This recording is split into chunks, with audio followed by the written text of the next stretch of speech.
friends, welcome back to the Film Alchemist podcast, the show where we look at movies we love, break them apart, to find out what gives them their magic. I'm your host, Josh Griffey, joined as always by my lifeless wife that I ordered off the internet and co-host. Definitely Alex Dandino. All right, guys, as always, if you're with us, man, we really appreciate that. If you would do us another solid, please take a moment to leave us a rating and review, especially on Apple Podcasts. That helps us out a ton. Please. Find us on all our socials. Follow. Get at us if there are movies you guys want to see us cover. We love hearing from you guys. Also, you can subscribe and follow us on YouTube at Nerd Alchemist. That's plural with an S at the end. All right, guys, that's enough business. This is it. The end of the month of Amour, right? That's right. I would do anything for love, parenthesi, but I won't do that.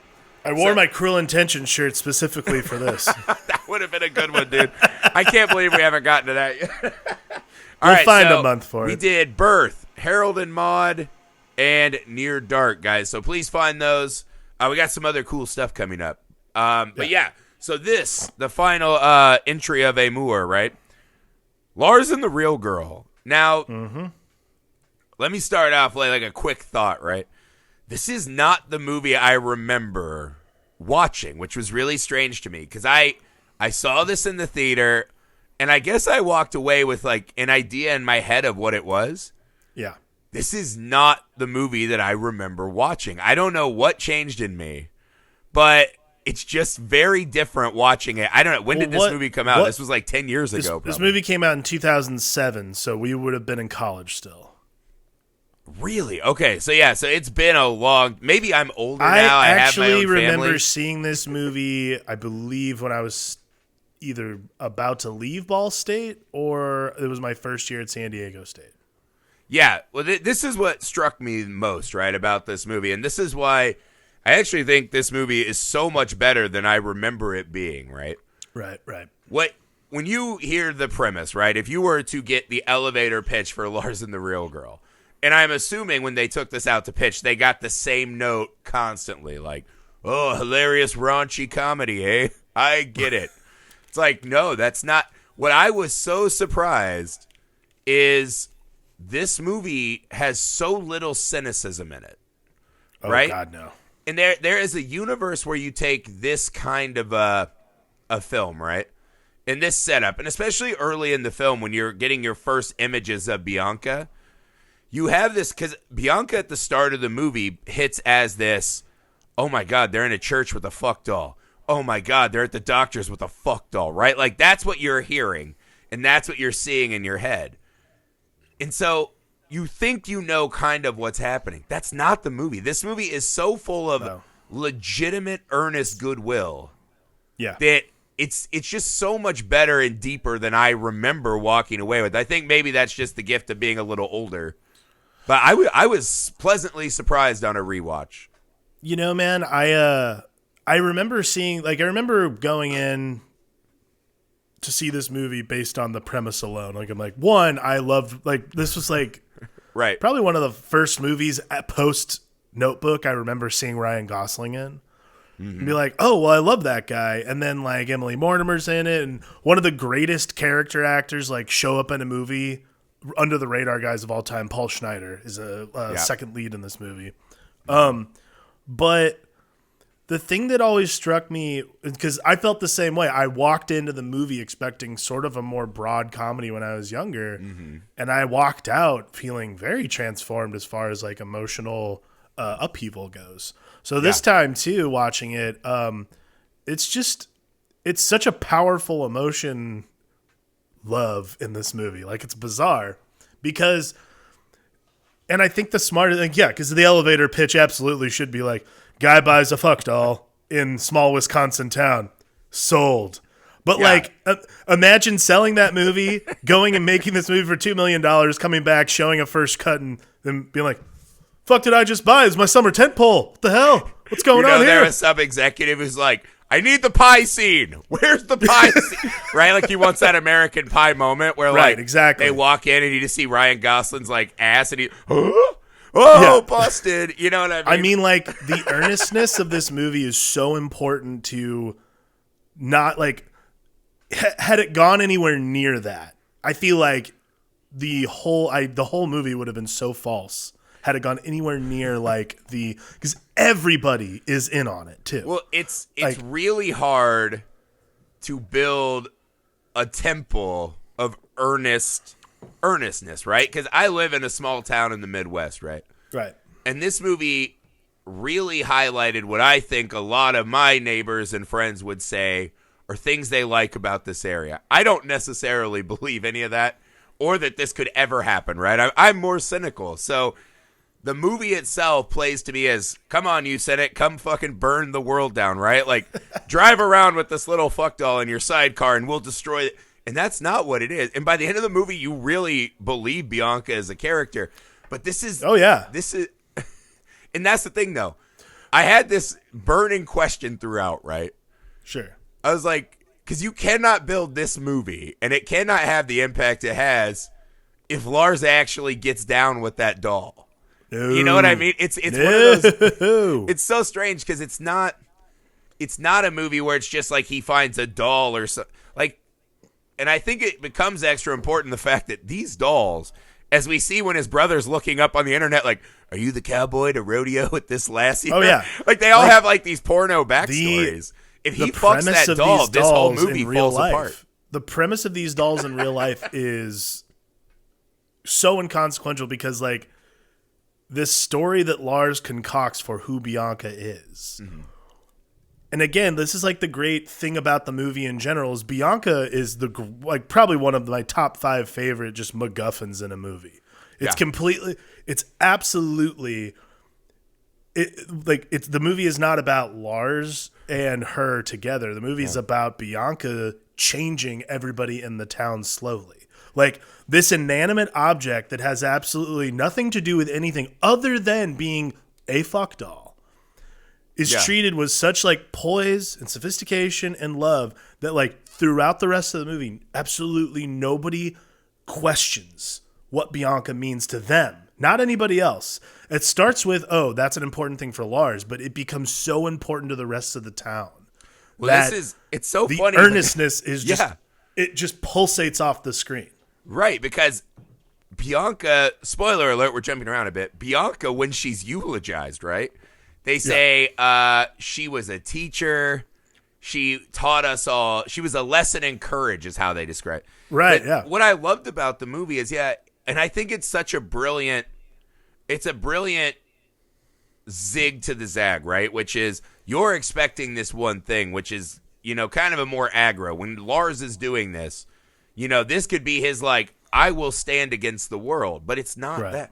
And what it is, it becomes, and that's what I mean. She's an empty vessel, not only in, just what she is, but she becomes this person that has a life and other people are putting in. And what happens is, because I was going to say, like, she's one of the best props in movie history, right? Absolutely. Because everywhere she is, right, in a town like this, the people... And I love the fact that this movie doesn't have, like, a bedrock principle of, like, this is what we're doing and what I'm saying. Right. It feels very organic the way it evolves with one of the stranger movie setups, right? Mm-hmm. And what it is every scene that Bianca's in and every person she comes in contact with is forced to reckon with what is reality, right? The pure absurdity of this. They are forced to confront, right? Like, one of the first things we see is they go to church, where Lars is a good church-going boy, right? He helps everyone out. He's a really nice guy. And they go to the church meeting like, well, Lars still really wants to come to church, but he wants to bring this doll. And it's not a sex thing. It's just, he's going through something. And you see these guys like, no way, not in the house of the Lord. And it is this moment where you realize these people in church who want the best for him and say that they care about his happiness, the moment that they've seen him the happiest since they've known him, they are upset because it's not the happiness they prescribe. Also, until the old lady comes in and she's just like, exactly, whatever, dude. Like, things happen. It is the critical scene in the movie because this is what sets the tone for the whole rest of the story, which is the sincerity we have to live with, which is And again, this woman reminds me of like everybody's grandmother who lived in a small town like this. Like reminds me of both my grandparents who air everybody's dirty laundry out. But she literally goes through the group going, you know, your wife died a klepto. Why are my pearls buried with her dumb face? And like all these other, like, she's literally just listing the things, like all this shit. And she goes, who cares? It's not the weirdest thing we've seen here. And you're like, okay. Like without that, I feel like without that scene itself, the movie kind of can't function. Like it can't function the way it does and give us like the feelings we need.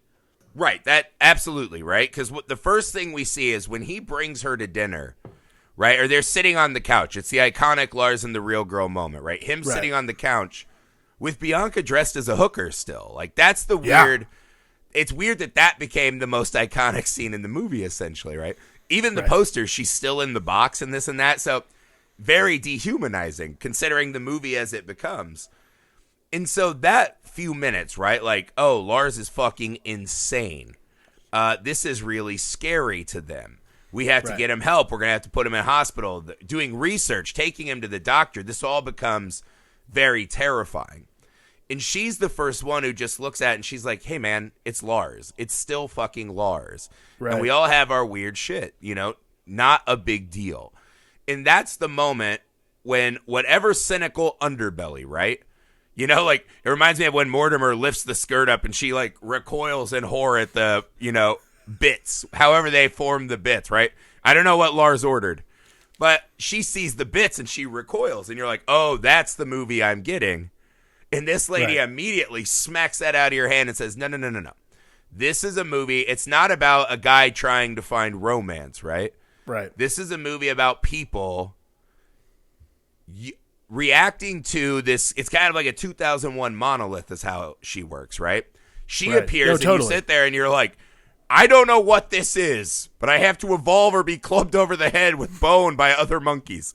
You know, like that's what Bianca becomes in this movie. She's the totem. She's the totem by which everyone in the town changes. Right.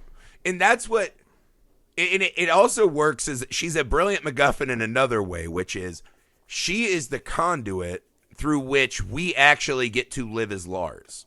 Right? Yes.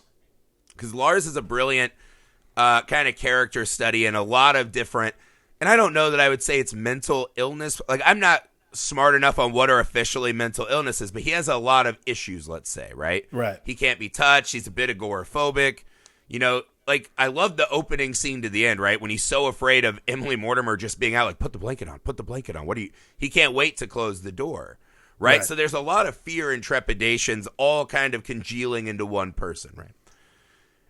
What Bianca does for us for the rest of the movie is the movie says in that church basement, hey, we're going to earnestly look at this. Like, we love Lars, and this is a small town where we've known him his whole life. We'll accept him and make this okay. Right. And that seems very heartwarming, right? But it becomes so scary because every scene with Lars and Bianca, when they go, like, here's the scene that had me, like, nauseous, right? Was when they went to the party. When he takes her to the party, you're like, that is such a... And that's another one of those moments where this is not Lars being aggressive to the world or lashing out. No. This is a man so desperate to reconnect with a world he's been so afraid of. And this is his shield, right? She becomes him by proxy, right? So if something bad happens, he has an extra barrier, right? A false version of himself. And when he goes into that party, you see everyone freeze and look at him. And I got nauseous. I was like, oh my God, oh my God, oh my God, oh my God. And when that couple starts... Look at that fucking weirdo. Of course he fucks her, you know? You get that, oh my God, someone... Like, I just envisioned someone's going to pick Bianca up. Someone's going to squeeze the tits. Something horrible's going to happen and break Lars down.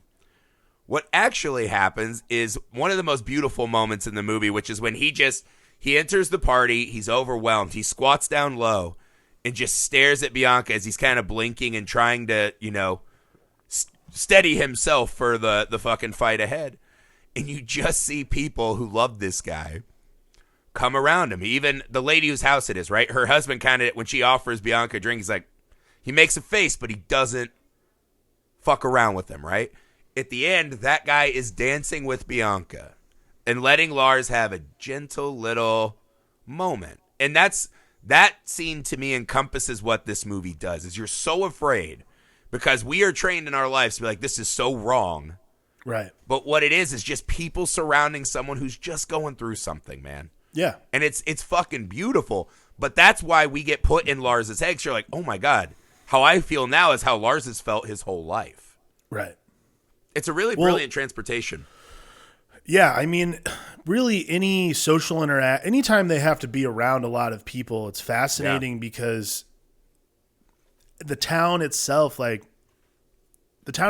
reacts to, it's almost like they react to Bianca the way they've always wanted to react to Lars. Like Lars keeps that shield and that distance so far. Man. Like being able to react in that way to Bianca and like show that kind of love to Bianca is Lars seeing finally for the first time, like, if I let people in, this is how great it can feel.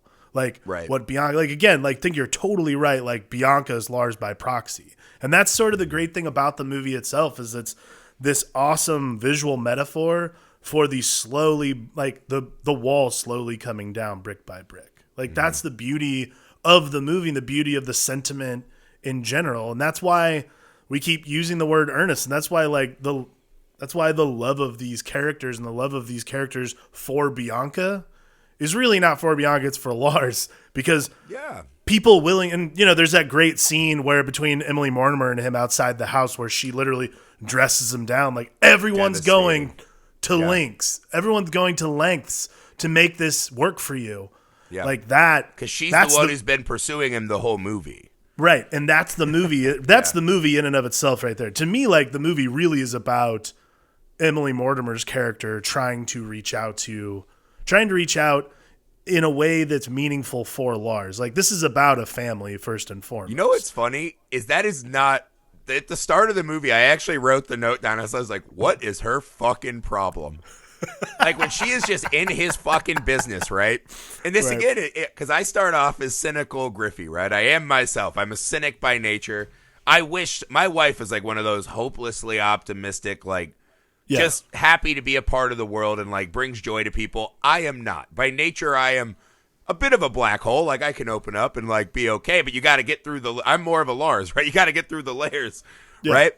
And so at the start of the movie, I'm sitting there, I'm like, this fucking piece of shit. Like, stop looking out your window at me, with your goddamn white privilege. It's like, like I'm lashing out with like catchphrases, right?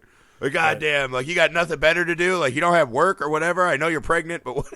And I was like, you already got the house and the will. Like I'm out here in the fucking guest quarters with the garage. Like, can you just leave me the fuck alone and like don't jump in front of my car and scare me? Oh yeah. So I was so mad at her at the start of the movie because it reminded me of the worst people I know. Like I live in a neighborhood and we have a fucking HOA, and if you have kids, like PTA. Like, the people that do that like to fancy themselves as these, like, really good people who are helping out. And it's like, no, you just want to fuck with other people's, like, affairs. Your life is devoid of meaning, and you're a vapid type of human being, so you're going to get your fucking fill out of other people's fucking flesh, right? Sorry, minor tirade. There's my cynical side again. But and that's, again, I'm with you. I don't think that what she's doing is that, right? I don't think Lars is a project, but that's how it played to me. Right. What I think it is she's preparing her husband. Hey, man, I know you had a rough thing with your dad, and you shut it down. He's kind of the opposite of Lars, right? Mm-hmm. Like, they are very much the same, and they're shut down, but he was able to go out and run away. Lars, kind of still lives in it. Yeah. So this was her saying, hey, if you can fix it with him, this will prepare you and show you that you're going to be okay when it gets fucking hard with the kid. We have kids. Like, that's going to happen. Right. But this is the great part of the movie is because, again, you think it's the movie with the guy and the fuck doll, right? Right. And that's not what this is, right? What Bianca is, and the brilliant stroke of the movie is letting Bianca have her own life and seeing how much other people need it. Bianca is, again, a monolith of absurdity that teaches people to do the best they can to love themselves and to do one deed to make someone feel better, and the vast impact that can have, that when you treat yourself correctly and you love yourself and you actually can deal with what's going on, right? Even if it's through breaking down all of the norms that you hide behind, right? that those little things have such a ripple effect throughout this whole community. Like another scene, right? I was nauseous at the bowling date. Right? Oh my God. One, because what a great I was like, scene, man. is this the movie where, cause this is essentially the movie where it says Lars will be cured when he cheats on or murders Bianca. Right? Which is kind of a weird, like, it's this Pit and the Pendulum type scenario over my mind. The whole movie is, and he sets up a date behind Bianca when she's out there working hard on the school board, that fucking 2-time and pimp Lars. Like, he's over here doing smooth operating, like, oh, what up, girl? You dumped your boyfriend? Sorry, girl. Resuscitating her teddy bear? You fucking playboy? Right? Dude. And so he sets up a date. But this is another great microcosm of the movie. You see the bros come in, right? The bros that were making fun of his brother about, I wish my woman didn't talk. Does she have a sister? Yeah. So you get afraid. You're like, oh, God, they're crashing his date. And you can see Lars is already struggling, right? He's trying, but he's struggling. Yeah.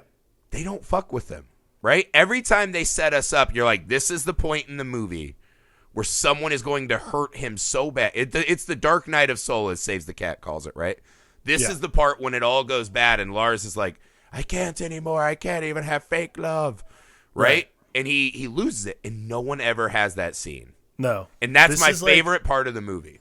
This is the most important part about this film. Like, the thing that is crucial is that, and it's weird because I never say this about a character who's literally there purely for exposition, but Patricia Clarkson explaining what Bianca is, and it's intermittent too, but she literally she says exactly what's happening, which is because Bianca gets sick and starts to, once Lars starts spending time with the other woman, Bianca starts getting sick, and when he touches her hand and it doesn't burn, and it doesn't burn, freezing, right? But this is like, the thing is, again, it's the crucial moment is when Bianca starts getting sick and dying. This is Lars opening up to the world. Like, this is this huge moment in the movie. And again, because we've spent the entire time not doing American Pie scenes, because honestly, because of that, we're all in the mindset of Bianca, A, being a real person, B, being a member of the community, and C, being the love of Lars's life. So when she is dying, it is emotional. It's so emotional, and it totally shouldn't be, because it's literally a fuck doll going away. But it's so funny amazing. Too. Well, they have like 3 false moments that I was like, oh God. Like, because they have a fight, right? They have their first fight, and he goes out and starts chopping axes, like, shades of frailty. This won't end well, right?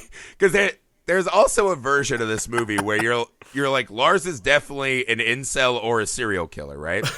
When the old lady dresses him down, right? Mrs., let him have his cake and eat it too, even though he never eats the cake. That's important in this movie, right? And she's like, she's got a life too, and I'm taking her. And then I was just like, I want one cutaway of like, do they all go as far as Lars, or do they just leave her ass in the car? You know what I mean? Like, how far is this going? But there's these versions, right? And you're like, Lars is a bit of an incel, right? And then there's another scene where they have another fight. And it cuts to them in like an abandoned wooded area. And they're in the car, and it's a wide shot. And I was like, if Lars comes out with like her head and it's just like, ah, I was like, this movie's going to be lit. Right? Yeah. Of course, I knew that wasn't coming. But there are these moments. Again, that's the funny thing about this movie is there are so many moments where you're like, this is the turn. This is where a lesser screenwriter, and this did get nominated for best original screenplay. I think it's the only thing I got nominated for was best. And then best he got nominated in the Golden Globes. But it is a really powerful lesson to the screenwriter, which is you don't have to always go where you think the most extreme thing. Right. And this movie kind of has that. What is extreme about this movie is how much people are willing to accept this. Because even me, as a cynical fuck, right at the start of the movie, I had this notion I wanted to run by. I was like, there's a world where this is just a Home Alone sequel. Right? Kevin grows up, and he's been very traumatized by every time he goes out and there's snow, there's a criminal, right? His family's probably died after like the 8th attack by, whatever they call themselves now, the Command Strip Bandits or whatever. Their latest racket is in part 8. And all that survived was him and his younger brother, right? Kieran Culkin or whoever the other kid was. And they split the now house because the McAllisters had to leave their mansion and move up north to try to escape these fucking murder bandits. And so that's why he's so afraid of the outside world. And the only time he remembers being rewarded is when he set up like Michael Jordan and all those fake people dancing in the house. And so Kevin McAllister's breaking. He's breaking bad, right? He's reliving his childhood fantasies. That, with the subtext of maybe this is Lars just having a direct revenge fantasy because his sister keeps busybodying him. Right? Because there is a moment in that, too, when he brings the doll in the house, and I was like, he's fucking with her now. He's fucking with her bad. Because he even says, and this is so fucking ridiculous, he's like, do you mind if my fuck doll, this is before we know she's Bianca. At this point, she's still a fuck doll. Do you mind if my fuck doll dresses in your wife's clothes in front of his brother who looks like he's about to beat his ass? I was like, that's so weird. There's so much weirdness at the start of that movie. But I'm telling you, that is so like Home Alone perfect. 9 is such a great idea. Like, there's so many, we keep talking about this, but I can't stop thinking about the other worlds this movie exists in. Like, to me, this is like, there's a world where this is a $20 million tentpole movie for the summer, and like, you know, it's just Weekend at Bernie's, produced by Judd Apatow and starring Jonah Hill. Like, there's a version of this movie, like, and I feel like I guarantee you that was pitched by like 5 different executives. And then finally, and look, I don't have a problem with the Judd Apatow movies, by the way. I like Judd Apatow movies, but Jason Segel plays it's like Mannequin. Then Jason Segel comes alive as Bianca. Oh, Lars, you're right. What a rough town to live in. I don't like it. Right, exactly. It's actually, it's funny you say that. Remember that movie, The 5-Year Engagement? There's that section where she gets the job teaching in Michigan. That's the Judd Apatow version. That's the Judd Apatow version.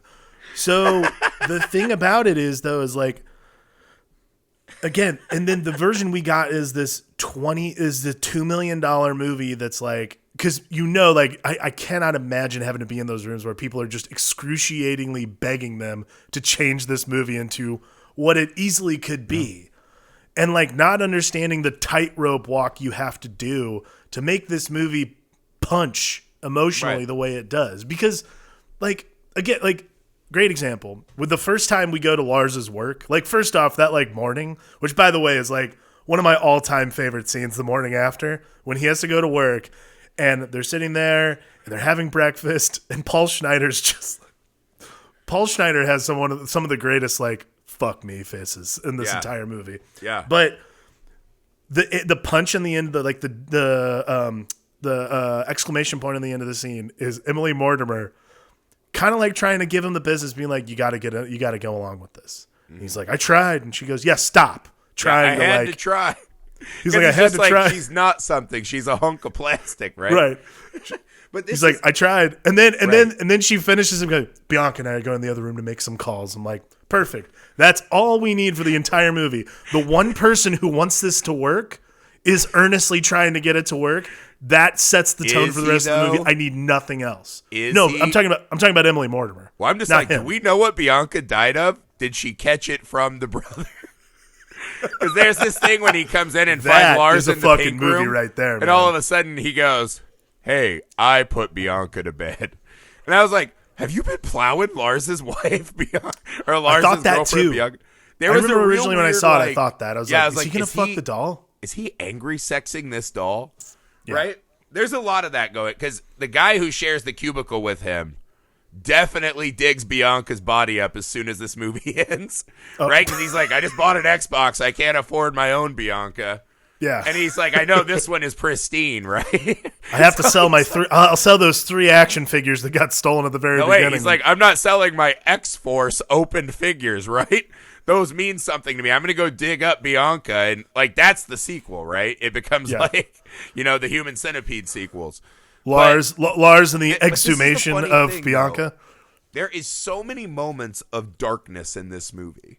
There are so many moments that just make you think something is going to go so horrendously bad. Totally. And it's quite the tightrope they walk. I don't know. Like, actually, the brother's probably the best example of it in the movie is him fucking hating this. And the scene that really will stick out with me after this viewing was when they were bathing Bianca together. Yes. And they kind of have this, like, it's just this really, like, kind of cute married people thing. We all go through it where you're just like, how the fuck did this happen? Like, what what is happening right now? And they kind of have like just a cute little, and it's not even that cute because he's just like, what the fuck? Is he ever going to get better? Like, why are we doing this? And she's, I don't know. And they just keep washing Bianca. But it tells you everything. The fact that from that breakfast, right, the guy is like, he needs to be in a state hospital, to, I don't agree with it and I'm scared, but I'll still wash her, right? That transition is fucking huge. And watching him grow into this, right, that his journey is the audience's journey, right? Because we see Lars as creepy and scare hit the start, and same with Bianca. And then all of a sudden it shifts. And now he's in the basement, and he himself has been taught, fuck, man, my brother is going through it. And I always thought about how it affected me, and I ran, and, I was strong enough to take care of it. Right. And that's kind of one of the insidious things about people who have mental illnesses or feel alone sometimes, is other people do that. Well, I fucking deal with it every day. Why can't you? And you're just like, that's just not the reality of it, right? Right. And so watching him go from this guy who's like, what are people going to say? I think that was one of the first things he says, right? What are they going to say? Right. And Emily Mortimer's just like, man, we can't think of that. She gets it, right?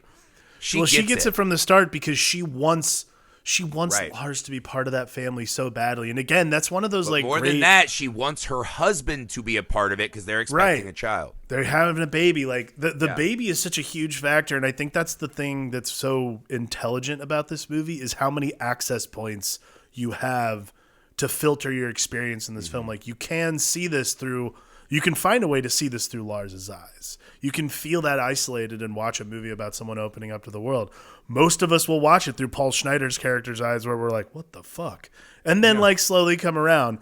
But the really, really beautiful one to watch it through is through Emily Mortimer's character. Because Emily Mortimer's character... The old busybody, seems like a busybody, but she's not. She's really not. She's a concerned parent, man. That's all it is. She's a mother hen. She's the best mother who's not a mom yet. Yeah. It's pretty fascinating. I honestly, that's what I appreciated a lot more this time, right? Is they're not just there to be aghast at his behavior. She legitimately has a mission to save her own husband and her unborn child, and if she can save Lars, great. Totally. Right? But it's a very realistic, it's not this altruistic, I'm just a great person with a lot of free time. It's really emotionally focused, and that comes across in all the characters for the most part. And this is something I wanted to talk to you about too, is I think this movie suffers a little bit, right? Because Her came out. And I think Her frames this in a more easy to understand world, right? Which is, this is going to happen. The world is getting busier, and we are getting lonelier and more disconnected. And they frame it as, you actually need to find love, right? They take away the mental illness aspect of it. Right. Right? And they actually focus it on a romantic relationship. If you take that difference out, these movies play almost the same, right? Even whatever the name of the system is in Her has its own life. I believe it's Samantha. Yeah, it starts to go out and do its own thing, right? And he has to come to grips with loving himself.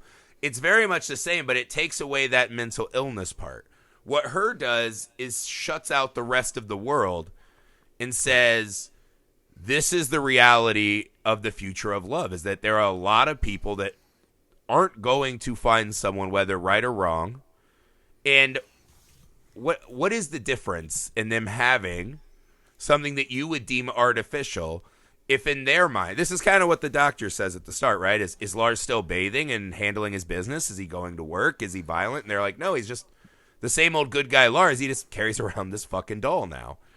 And I think that Her focuses it more into where it's easier to latch onto as an audience member. I do wonder what the trajectory of this movie is if that movie didn't exist. What do you mean by trajectory? You mean Well, I wonder if people would, because I feel like this is the movie that never gets talked about, or people focus on, oh yeah, the guy in the fuck doll. And I think they lose this really great story of, kind of the community and a guy overcoming a traumatic past, because we all understand, dating on apps and this and that. That's more of a personal journey for all of us with Joaquin, whereas this with Ryan Gosling, this is not a guy and a doll. This is him and his family relationship, his coworkers, his whole town, his lot in society. To me, I feel like this is far more. I mean, if I'm going to be honest, I feel like this one is far more true of what love accomplishes.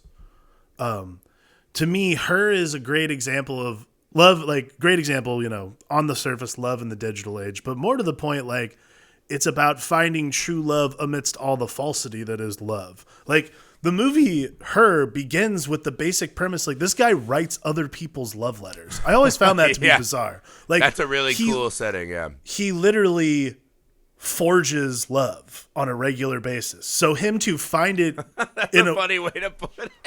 So for him to find it in a AI is it's like ironic, but also kind of beautiful. Like, he finds the most original love of all. To me, Lars and the Real Girl is about what love actually is, which is when you marry someone, for instance, you marry their family no matter what. Like, you marry into a family, you become part of something much larger than yourself.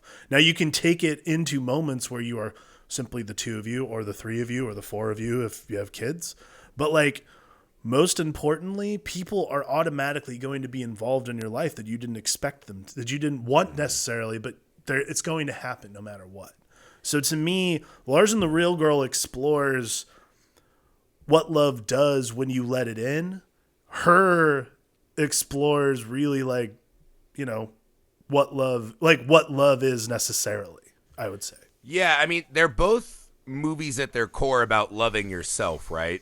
What I think the difference is that Her is saying, can you loving yourself be enough, right? Whereas Lars has this extra layer that, and I'm not taking it, I love Her. I fucking adore that movie, and we'll get to it someday. Movie. But I think that movie came out and people focused on, that's the love in an object movie, right? Right. Whereas I think this one has so much more to offer, and I think it just kind of got brushed under the rug and simplified down to the elevator pitch. Of course. And I mean, what this one is, it's right? the world we live in. Because I think what Her asks is, if you take all the people away, can you still be okay? And I think Her does leave you a little optimistic that maybe he will form a human bond. But I think what they're saying is that this is all just kind of chemical reactions, man. And isn't it just better that while we're here, we're as happy as we can be by hook or crook or whatever, Like, we just need to be happy.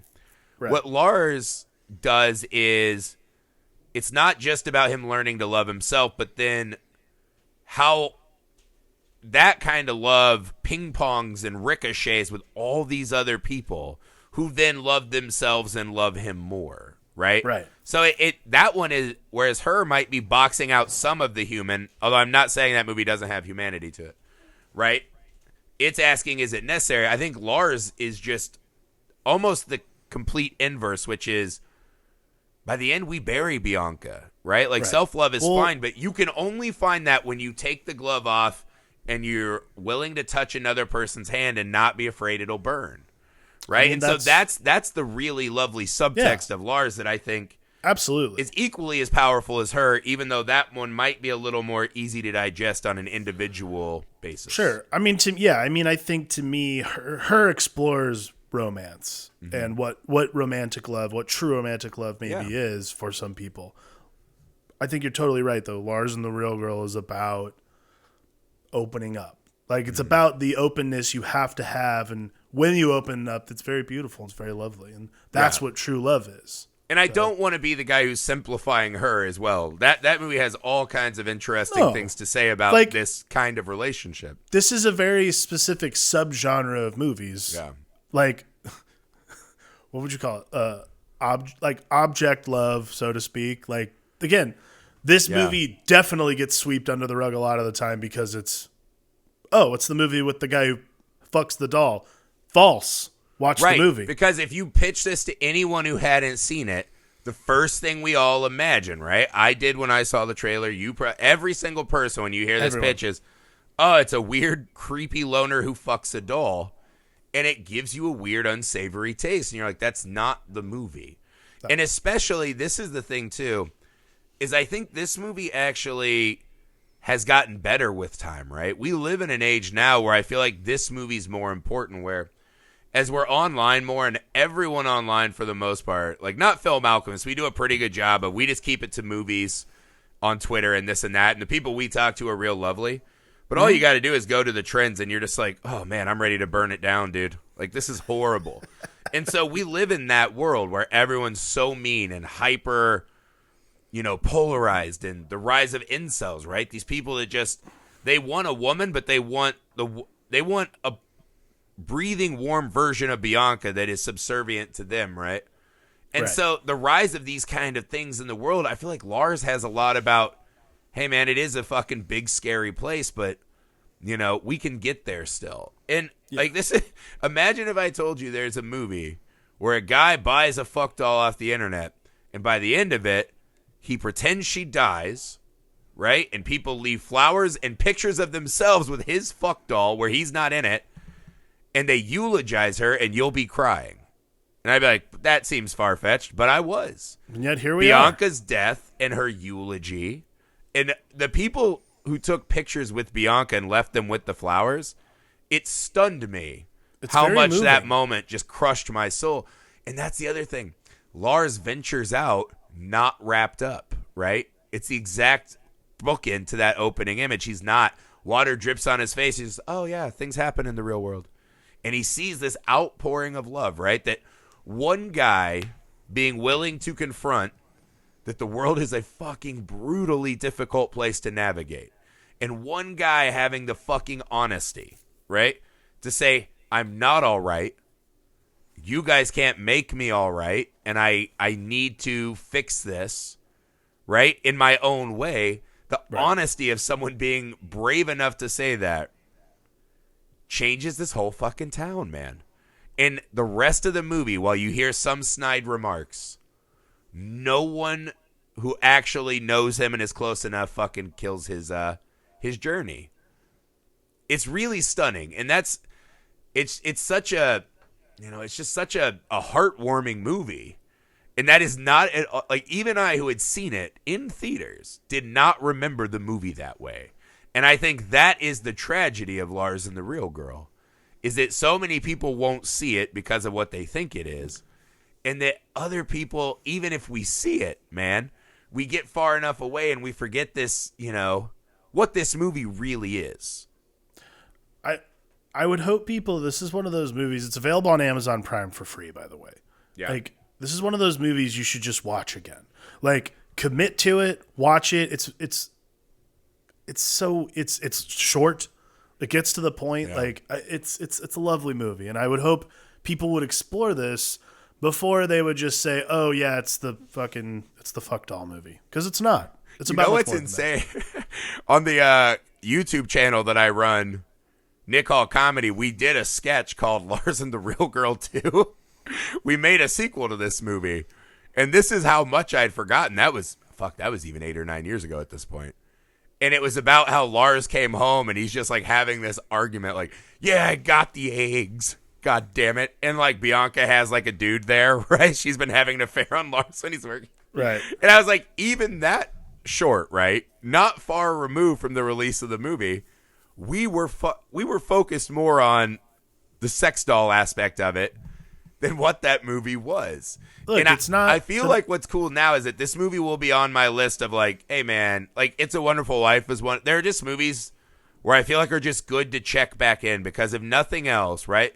What Bianca does in the movie and what I hope this movie will do for me going forward is check back in and through confrontation with the absurdity, look around in your own life and just be like, does this have to be the reality? Is this the best we can fucking do? And I think that's the thing that the movie does well is it forces you into scalding, uncomfortable water. And by the end of it, you're like, oh, this is just like a nice fucking warm spring, man. I need this. It's like soothing to your soul. It's lovely. Yeah, man. All right, guys, that's it for Lars and the Real Girl. If I ever find out there was a deleted scene where he actually hooked up with Bianca, though, that whole thing is a fraud. Or his brother, or his cubicle mate, or that he's Kevin McCall. No, sorry, I have a conspiratorial mind.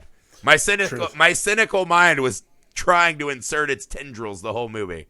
But yeah, man, it's a fucking gorgeous movie. I hope you guys enjoyed it as much as we did.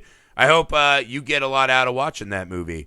That's it, guys, for the month of Amour. Alex, would you like to just go out and just shoot your shot right now? What theme are we doing next month? We had a couple we talked about. I'll just let you pick it right now. Pick it? Ooh. The pod. I don't know how to say this cleverly off the top of my head. The pod. We're going to do detective movies. I have no idea. Oh, the pod's on the case. There we go. Thank you. That was what it was. Shit. All right, so I already know it. my two picks. I've already told you, and you're really mad at me because in the grand, wide breadth of detective story cinema, I am definitely choosing The Golden Child with Eddie Murphy, one of the most important movies of my childhood.